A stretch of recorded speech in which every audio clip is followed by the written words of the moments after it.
Hey everybody, good afternoon. Welcome to 12-Minute Trading. My name is Doc Severson. I'm joined today by the one and only Dave Lukas here of 12-Minute Trading. Today's Monday, the 16th of June. Make it slow down. This is my favorite month. I don't want to see July just yet. But, boy, we're almost in exactly the same spot that we were a week ago, Dave. I mean, it's Yeah. like things are ready to explode one way or the other. Although, looking at some of the time frames, they really are exhausted. We have just, Yeah.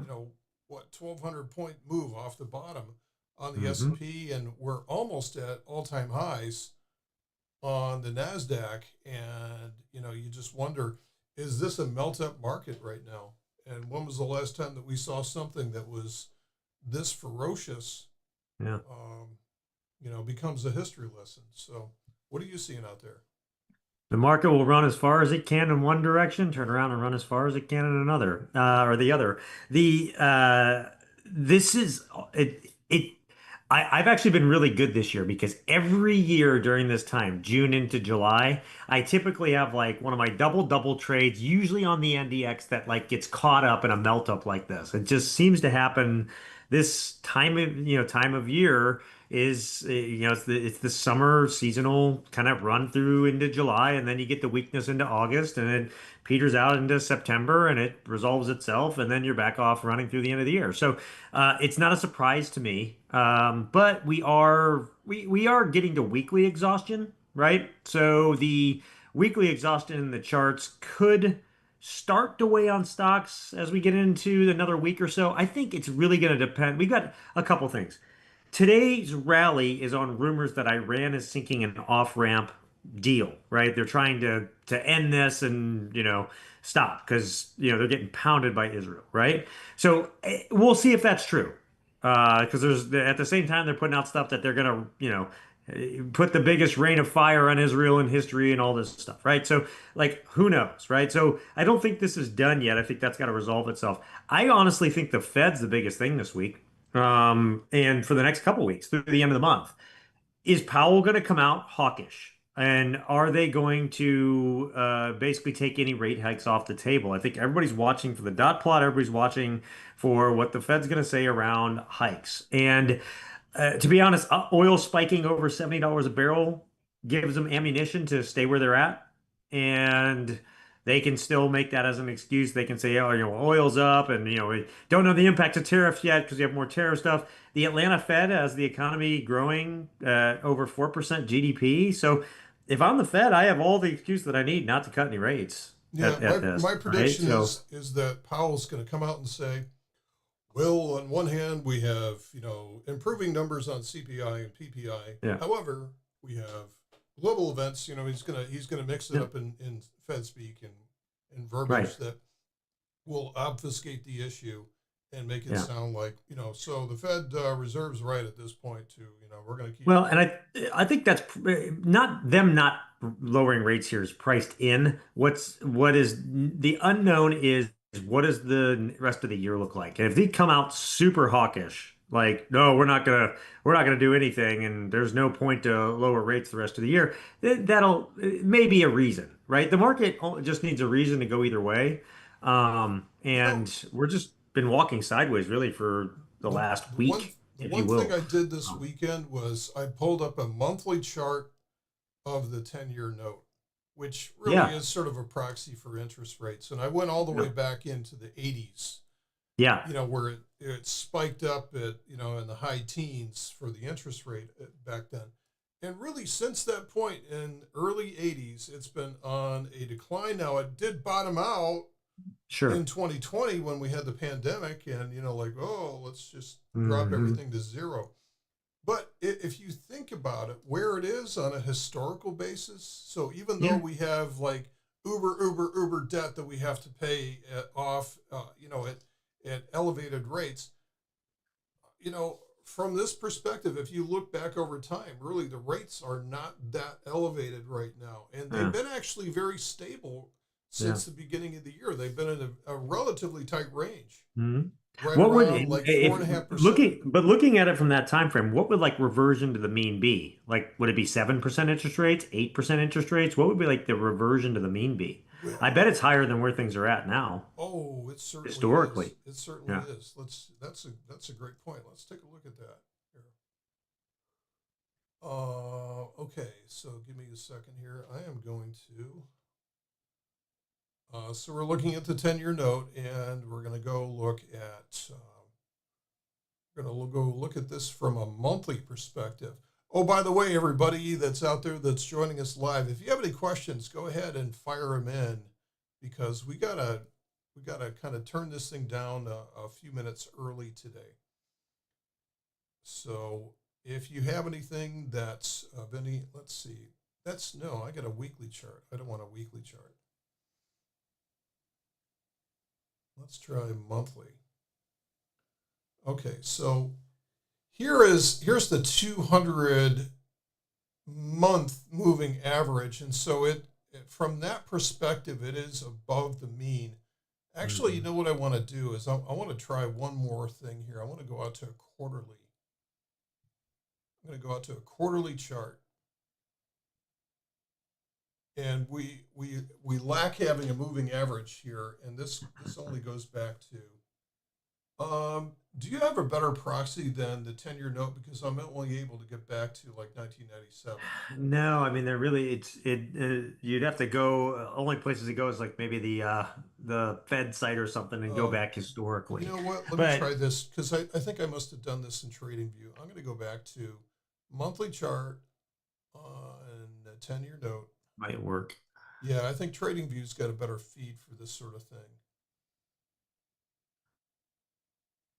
Okay, that's what I'm looking There for. you go. Okay, so you can see this was a rising rate environment. This goes back to like the 60s, and then we peaked out in the early 80s, and then let's get it off of here. And so this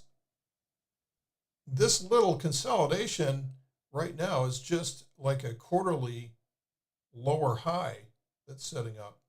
Now, it is above the mean if you want to talk about 200 months. It is above the mean Hmm. because we had such a long period of time. This Right. is what, 40 some years of dropping down, but still on a relative basis, it's not that bad. So we've had relative stability here for the Hmm. last 2 years at this 4.5% area. And if we Well, could somehow keep it in that area where it's not rising, yeah, but find that balance. you know what that looks like, right? I mean, that looks like a bull flag that's now set up on that thing. It could be. It could be. It depends. I mean, if we go out to, I want to see if I can go out to a quarterly. So here's a quarterly chart. So And folks, this is important to like understand historically because reverting to the mean higher, it wouldn't be a big like it that would actually be fairly normal to see things kind of revert to the mean over time, right? So, the I think the point of this exercise is to kind of think about like where are we 5 years from now, 10 years from now, and so on.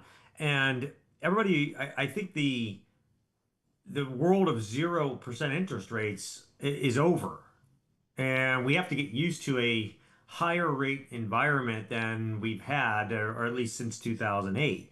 And this thing could climb up to 6, 7, 8%, and that would not be, you know, out of the ordinary historically, right? So, and that does have impact on the markets, but it also has an impact on just the global financial system. So it's important to understand this and see this and kind of think about it. So um, right, right. Okay, I think we got our Alan. Thank you for bringing that up. I think we we got it fixed. neglected to set our volumes at the beginning of the session, so that's something I always have to remember to do. Let's see, Doc, can you go over the 12-minute trading $100 per day course and some of your other classes? Um, the $100 per day really is more of a framework, first of all, for you to determine is there an edge that you have on a particular trade. So there's no one strategy that's out there that says, hey, this is a magic strategy and you can just take this into any market and earn $100 a day at it, right? It's starting off by identifying what is the current edge in the market. So right now, the current edge in the market, quite honestly, is campaign diagonals. And so first of all, what you would want to do is understand what it's going to take you to understand all the finer points of campaign diagonals, because you can't just say, okay, I wish to be making $100 a day, make it so, right? It doesn't start out that way. It starts out with you learning how to find edge, learning to find that. And then the $100 a day course really is more of a framework that you bolt around that in order to look for structure, look for ways to scale it up. And, maybe you're going to scale it up to $200 a day and then eventually $500 a day. So don't think of the $100 a day as a strategy per se. It's more of a framework that you bolt around the strategies that you determine. So like a few months ago, probably iron condors or any other type of short gamma strategy was much, much better as we transitioned into a big, loud, noisy market that was all over the place and had very high implied volatility. Well, right now, we've actually reverted that. We've flipped that around. So now we're back down to lower implied volatility. So we have to flip our strategies. So we're always doing this. This is what you hear us talking about every single Monday is what's the character of the market? What's going on?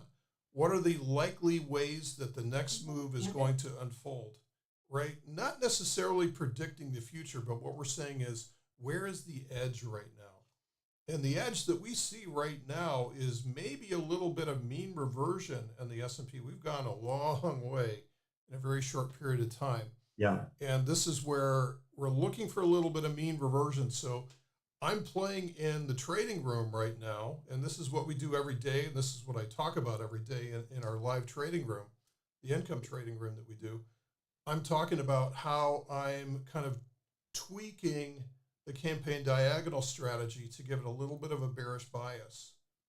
So I'm not going for those big, income gains every day. I'm letting it set up to fall back down a little bit, not a big crash or anything like that, but just sort of days where we start out kind of high and frothy, and then we kind of revert back at the end of the day. And there's Actually, that's a good that's a good segue to bring up the three charts on the SPX, the three time frames, because I think it's good time to go through this. We'll see how we end today, but there's also there's a lot happening in nuclear we want to talk about. Bitcoin's got a big setup coming into it. So yeah, let's look at that with the time we've got. Okay, so guys, here's the S&P 500, and if we do our standard fractal analysis on this, so we have an uptrend on the monthly chart. And with that uptrend, what we have right now is we have a lower high in the monthly chart. So that's not a liability, that's just more of something to watch for. We have our requisite higher low. Do we have a higher high yet? No. So that brings up the potential that this could, not saying it will, but this could go any way from here. It could rise up and make a new high. It could also fall from here and create a massive trap to the downside, depending on what happens.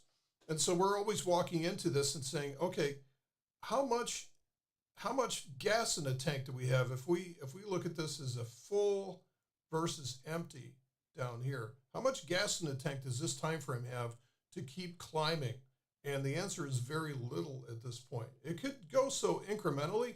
But what you find is during times like this, the day will start out nice and bullish, and then we sort of sell down by the closing bell, where that means that institutions are selling to retail during the day.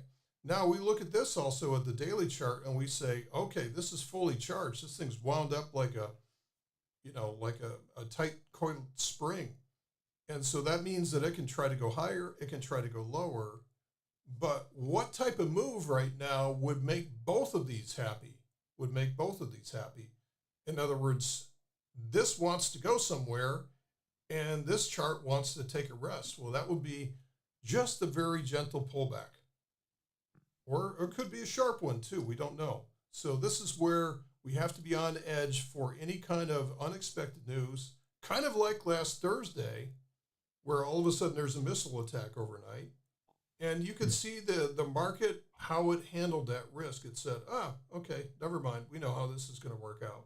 And then it bounced into today. But we don't know what the next thing is coming down the road. And so the point here, guys, is that when we have low energy on a major time frame, this is where some type of Be careful. exogenous event, some type of catalyst will come along and make the market do what it wants to do. Because right now, what the market wants to do is to pull back or go sideways on the weekly chart, and this daily chart's just an OCD little character. It just doesn't care where it goes. Well, I think the daily chart's going to wait on the Fed. So I don't think I think you're going to see this thing kind of hang in right in this range. It may pull back some tomorrow, and vice versa. Once the Fed comes out on Wednesday, that's when that daily chart energy will trend. And you've got the energy to go down to 5,800, which would be kind of that soft, short pullback, a couple hundred points, right? That would cement your higher low and give a great place to run higher from. If it goes higher from there, the energy's there to go to all-time highs.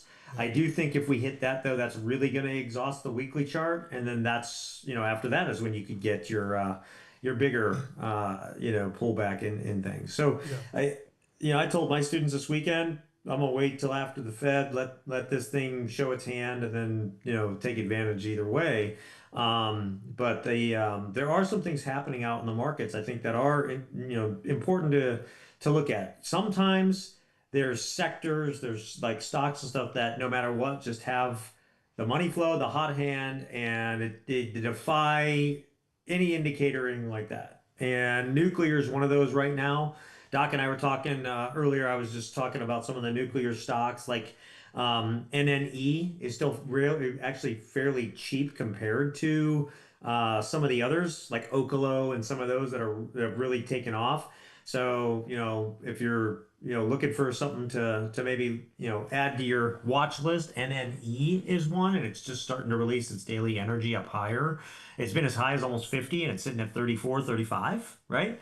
So not a bad one to take a look at. But the nuclear sector is, I think it's now 11 weeks positive, and it's continuing. So that's a pretty big trend that's happening, and there's still a lot of energy left to support that trend.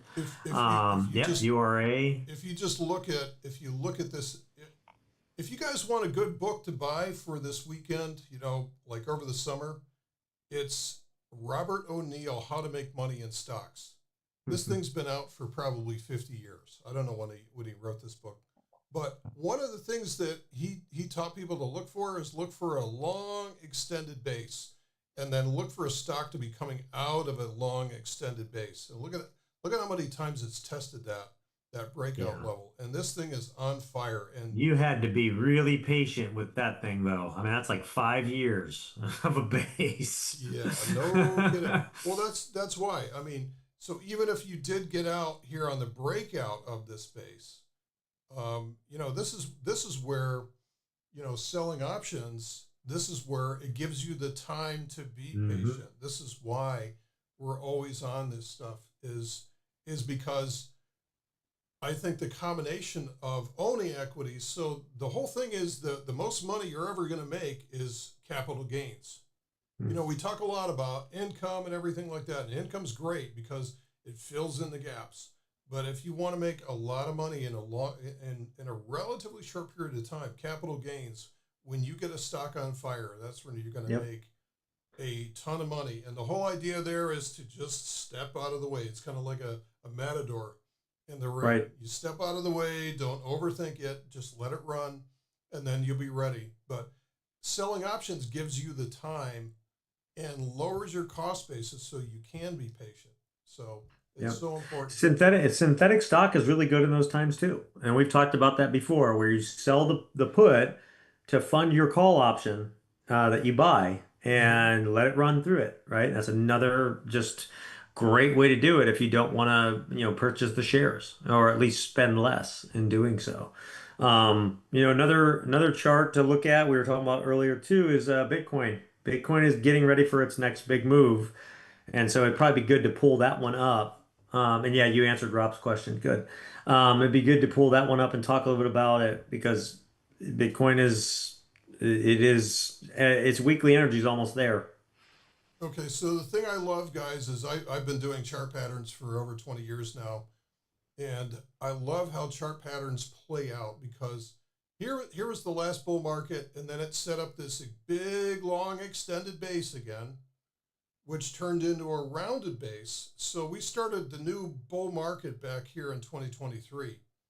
But look at what it created here, a cup with handle. This is, if you want to look at a cup with handle pattern in the dictionary, you're going to find a picture of this because it Hey, doesn't Doc, make. I'm not seeing on the screen, so maybe it's not showing. Oh, I'm sorry, Just make guys. sure. Yeah, there we go. Okay. Okay, so here's that long extended base, and it turned into a rounded base. Here's the handle. So this is cup with handle. And so the way that you play these things is that you measure the depth of that cup, and then you apply that to the breakout. And this is why we're looking for about 122 or thereabouts for this target.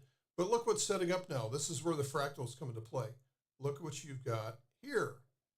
You've got a miniature version. This is almost like a mini me version of the cup with handle.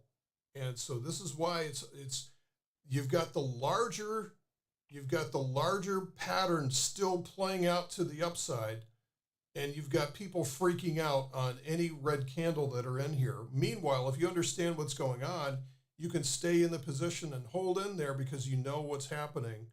And eventually you're going to see this realized as well too. This is going to help drive this to 120,000 and beyond. Now, if this sets up as a lower high, we'll understand that and we'll see what's happening there in case this decides to chunk, because if the right events come along, nothing is safe. Even gold gets sold off. But Mhm. right now, from a chart perspective, this all looks really good. Okay, any final questions for today? We do have to leave a little bit early today, so hopefully we're going to come back and we're going to see the market kind of break out of this funk that it's in.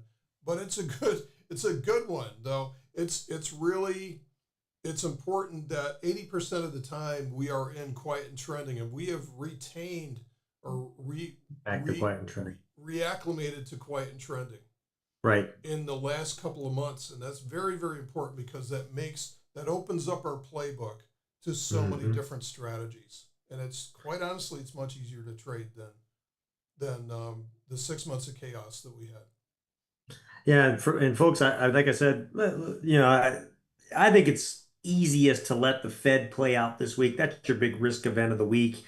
We have the Iran-Israel conflict going on. We'll see if that it accelerates anymore, or right now it looks like it may be toning down. We'll see what happens.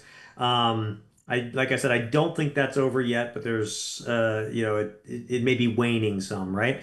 So it's like two boxers getting tired in the rounds in the ring, right? The punches are slower, they're less frequent, all that stuff, right? So I think that may be where we're at with that. But I think it's worth it to wait till after the Fed, let this daily energy reveal its hand, and then we're either heading to new highs or we are, taking that little bit of a break. And if we take a little bit of a break, it's something to really take advantage of. That 5,800 level would be a fantastic level to sell at. So, something to really think about there. Big time. Would love that. Yeah. Would love that. Cool. Okay, guys. Thanks everybody for joining us here today. We'll be back next week, and don't forget, take Thursday off. Market's not going to be open this Markets Thursday, are so closed. we're going to get done with the Fed at 2:30. Powell's going to jawbone for maybe half an hour or something like that, and then you're going to just see volume collapse because Friday will it's probably be the real reaction.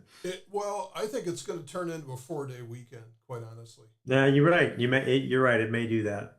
So Swivel chair day on Friday. swivel chair day. Yeah. Well, on Wednesday afternoon, it's going to be when the swivel chair goes off. So Yeah. we'll see if that happens. All right, Cool. everybody. Thanks very much. We'll see you guys next week. Bye, guys.